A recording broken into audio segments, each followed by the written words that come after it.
Hear, O Israel, the Lord is your God, the Lord alone. You shall love the Lord your God with all of your heart, with all of your soul, and with all of your might. Keep these words that I'm commanding you today in your heart.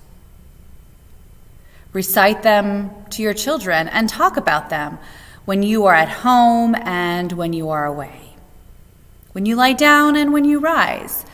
Bind them as a sign on your hand and fix them as an emblem on your forehead, and write them on the doorposts of your house and on your gates. To love God with all of your heart is to choose God and to show affection towards God. To love God with all of your soul means to devote your whole life, your whole being to God. And to love God with all of your might, well, is to love God with all of your muchness. Translation can be a tricky thing. It can be hard to translate the spirit of the word into another language, because sometimes when you do this, it just doesn't flow or make sense in the language that you're trying to translate it into. For example, the word accompaniment, which is a word that we often use in social justice circles about being with another person, walking alongside another person. That word, using its Latin roots, com meaning together, and panis meaning eating bread face to face. So literally defined as to be together and eating bread. It really changes the way you think then, at least for me, the English word accompaniment. It just means something a little bit different. And this brings us to the translation of the word might, or in the Spanish translation that we use, fuerzas, in the Shema. The Hebrew word translated as might, or fuerza, is miod. And miod, interestingly enough, does not mean might or fuerzas. Rather, it means much or very. It's an adverb.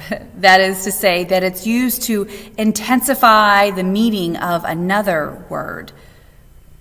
And the word meod is used throughout the biblical text and generally used as much or very.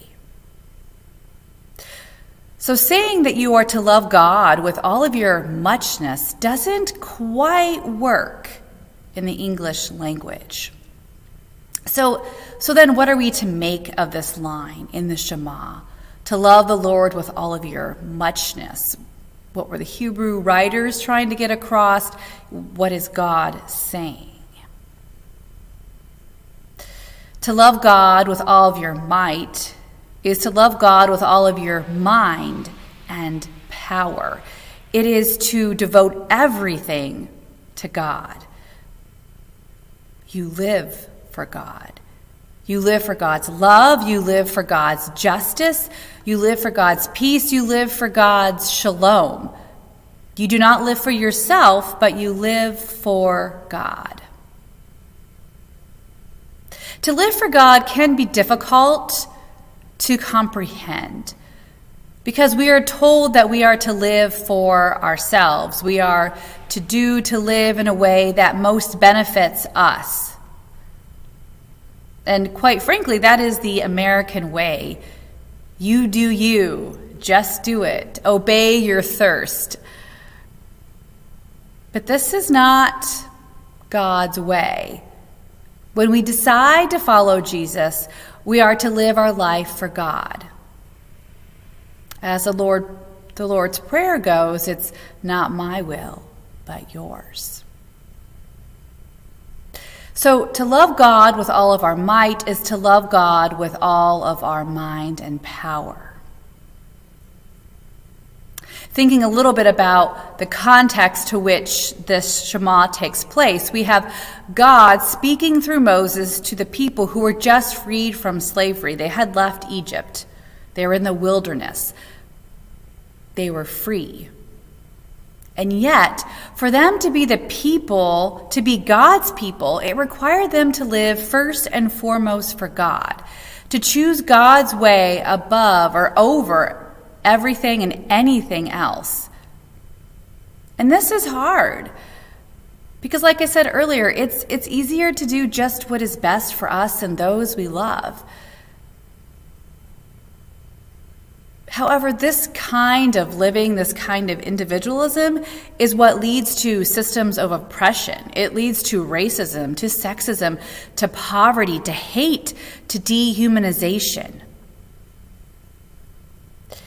If we say that we are Christians, we are to love God with all that we have, with our will, with our affection, with our whole being, with all that we possess, with all of our muchness.